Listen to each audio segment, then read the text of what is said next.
Assalamualaikum warahmatullahi wabarakatuh. Perkenalkan, nama saya Wawode Yusmawati, NIM 441418022.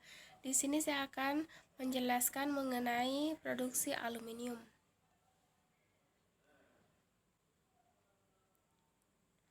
Pengertian aluminium.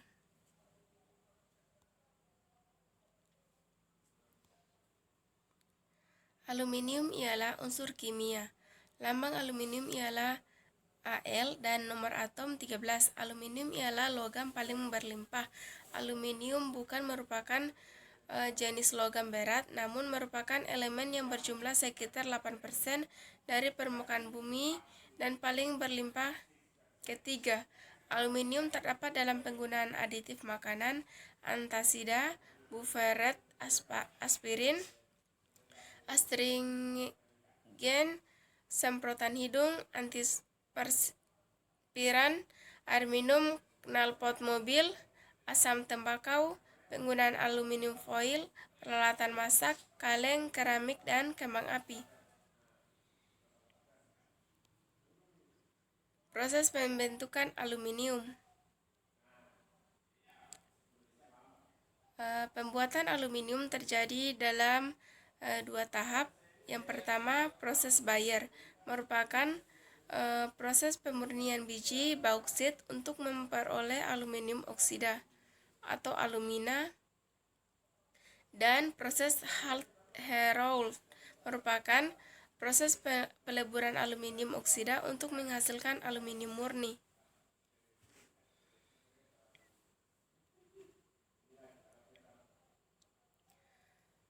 Proses Bayer, biji bauksit mengandung 50-60% Al2O3 yang bercampur dengan zat-zat pengotor terutama Fe2O3 dan SiO2- untuk memisahkan Al2O3 dari zat-zat yang tidak dikehendaki. Kita memanfaatkan sifat amfoter dari Al2O3. Jadi ini proses pada tahap 1, yaitu mixing.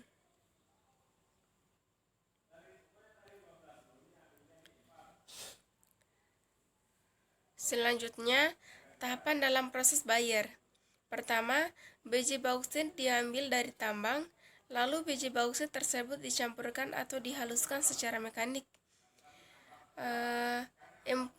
Impurities atau pengotor dihilangkan dengan cara memanaskan serbuk bauksit dalam udara sehingga logam-logam lain teroksidasi, misalnya besi teroksidasi menjadi Fe2O3. Kemudian serbuk biji yang telah dipanaskan direaksikan dengan soda kaustik atau larutan natrium hidroksida pekat dan diproses di pabrik penggilingan untuk menghasilkan lumpur atau suspensi berair untuk mengandung partikel-partikel biji yang sangat halus. Suspensi berair tadi dipompa ke gester, yaitu sebuah tangki yang berfungsi seperti panci presto. Larutan ini diproses pada suhu dan tekanan yang tinggi untuk melarutkan alumina dalam biji. Larutan dipanaskan sampai 230-520 derajat Celcius atau 110-270 derajat Celcius dan dengan tekanan 50 lb atau dalam 340 kPa. Kondisi ini dilakukan selama sekitar setelah jam atau hingga beberapa jam. Pada prosesnya, penambahan NaOH dilakukan untuk memastikan bahwa seluruh senyawa aluminium yang terkandung terlarut. Proses ini akan memisahkan biji dari kotoran yang tidak larut seperti senyawa silika, besi, dan titanium.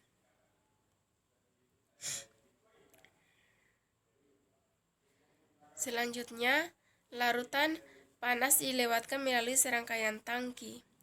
Larutan kemudian dipompa ke dalam tangki pengendapan. Larutan SiO32- dan AlOH4 akan ditampung. Ketika suspensi berair berada di dalam tangki ini, pengotor yang tidak larut dalam NaOH akan mengendap di bagian bawah tangki. Residu atau disebut dengan red mud atau lumpur merah yang teraksimulasi di dasar tangki terdiri dari pasir halus, oksida besi, dan oksida dari unsur lain seperti titanium. Al2O3 dan SiO2 akan larut, sedangkan Fe2O3 dan pengotor lainnya tidak larut atau mengendap. Setelah pengotor telah diendapkan, masih ada larutan yang tersisa atau filtrat yang kemudian dipompa melalui serangkaian filter atau penyaring. Setiap partikel halus dari pengotor yang masih ada dalam larutan juga akan tersaring. Kemudian larutan yang telah disaring akan dipompa melalui serangkaian tangki pengendapan. Larutan itu kemudian direaksikan dengan asam encer, yaitu larutan HCl, ion silika tetap larut, sedangkan ion aluminat akan diendapkan sebagai AlOH3.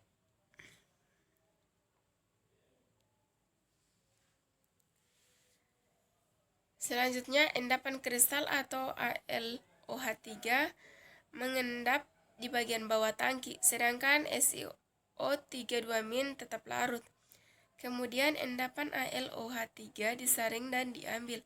Setelah dicuci, endapan AlOH3 dipindahkan ke pengering untuk dilakukan proses kalsinasi atau pemanasan untuk melepaskan molekul air yang secara kimiawi terikat pada molekul alumina. Suhu 2000 derajat F atau 1100 derajat Celcius akan mendorong lepasnya molekul air sehingga hanya tinggal kristal alumina anhidrat. Setelah meninggalkan tungku pengering, kristal akan melewati pendingin. Setelah itu, maka terbentuklah serbuk Al2O3 murni atau korundum.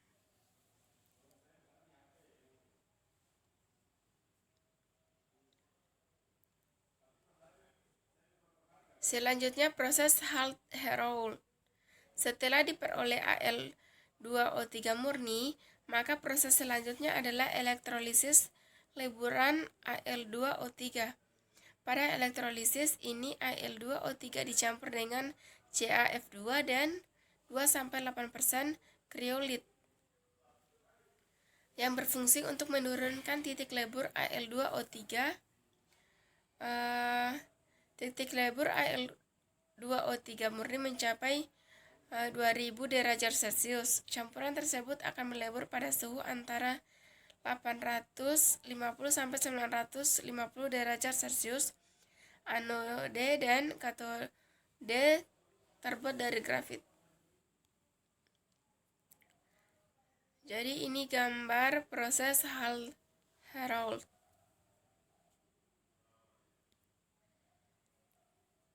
Lanjut, pada tahapan proses Hall-Héroult adalah sebagai berikut. Di dalam pot reduksi atau sel elektrolisis, kristal alumina dilarutkan dalam pelarut lelehan kriolit cair dan CaF2 pada suhu 960 sampai 970 derajat Celcius untuk membentuk suatu larutan elektrolit yang akan menghantarkan listrik dari batang karbon katoda menuju lapisan karbon anoda. Sebuah arus searah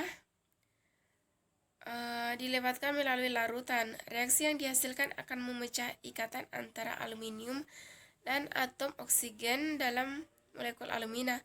Oksigen yang dilepaskan tertarik ke batang karbon, di mana ia membentuk karbon dioksida. Atom-atom aluminium ini dibebaskan dan mengendap di bagian bawah pot sebagai logam cair. Proses peleburan dilanjutkan dengan penambahan alumina pada larutan kriolit untuk menggantikan senyawa yang terdekomposisi. Arus listrik konstan tetap dialirkan. Panas yang berasal dari aliran listrik menjaga agar isi pot tetap berada pada keadaan cair.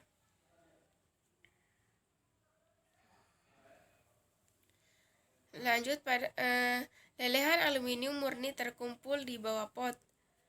Lelehan yang sudah terkumpul ini dipindahkan ke tungku penyimpanan dan kemudian dituangkan ke dalam cetakan sebagai batangan atau lempengan. Ketika logam diisi ke dalam cetakan, bagian luar cetakan didinginkan dengan air yang menyebabkan aluminium terjadi padat. Logam murni yang padat dapat dibentuk dengan pengergajian sesuai dengan kebutuhan. Dengan proses Hall-Héroult ini, aluminium diproduksi secara massal dan murah.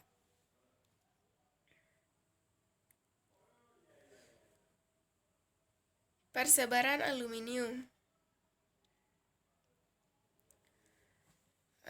Bauksit mudah ditemukan di daerah-daerah tropis yang dekat dengan garis khatulistiwa. Di Indonesia sendiri, potensi dan cadangan dari endapan bauksit ini cukup melimpah. Terdapat di Sumatera Utara, Kota Pinang, di Riau terdapat di Pulau Bulan dan Pulau Bintang.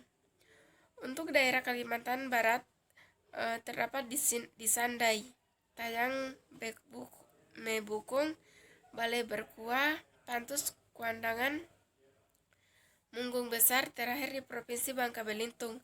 Bisa ditemui di daerah Sigember. Namun, sampai saat ini proses penambangan bauksit di Pulau Bintang merupakan satu-satunya penambangan yang terbesar di Indonesia.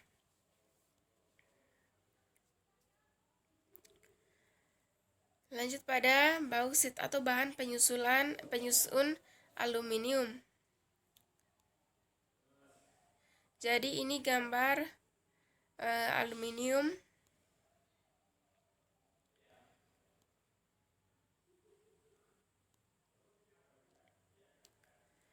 Lanjut pada pemanfaatan aluminium. Utamanya biji bauksit akan dilelehkan dan kemudian diolah untuk menjadi aluminium. Proses tersebut memakan proses yang panjang dan memerlukan tenaga listrik yang banyak sekali. Sejauh ini negara yang memproses pengolahan bauksit menjadi aluminium adalah Australia. Negeri kanguru tersebut menjadi produsen bauksit dan aluminium terbesar di dunia.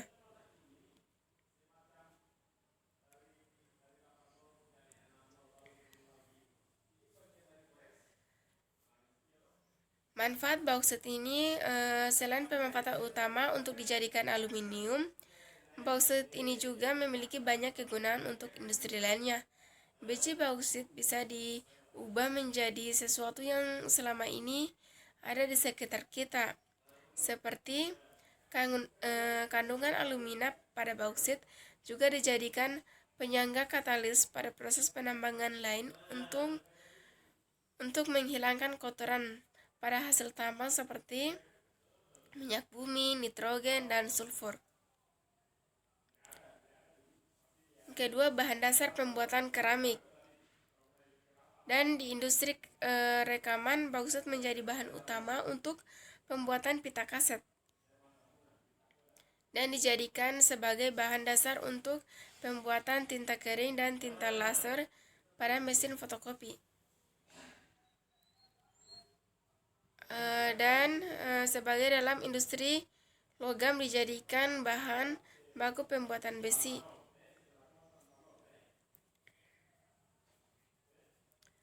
Selain itu, sifat yang dimiliki aluminium adalah memiliki berat yang ringan, namun memiliki kerapatan yang cukup baik. Secara kekuatan juga besar, sehingga digunakan untuk pembuatan teknologi di zaman modern ini seperti pemanfaatan di berbagai keperluan lainnya, pembuatan atap sebagai pabrik atau rumah, pembuatan badan pesawat terbang.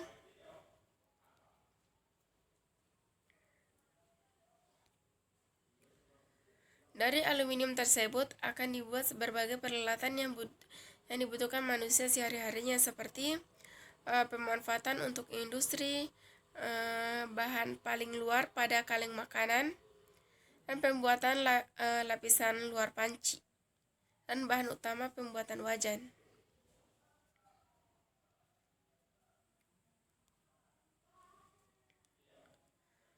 Baik, mungkin itu saja yang bisa saya sampaikan. Wassalamualaikum warahmatullahi wabarakatuh.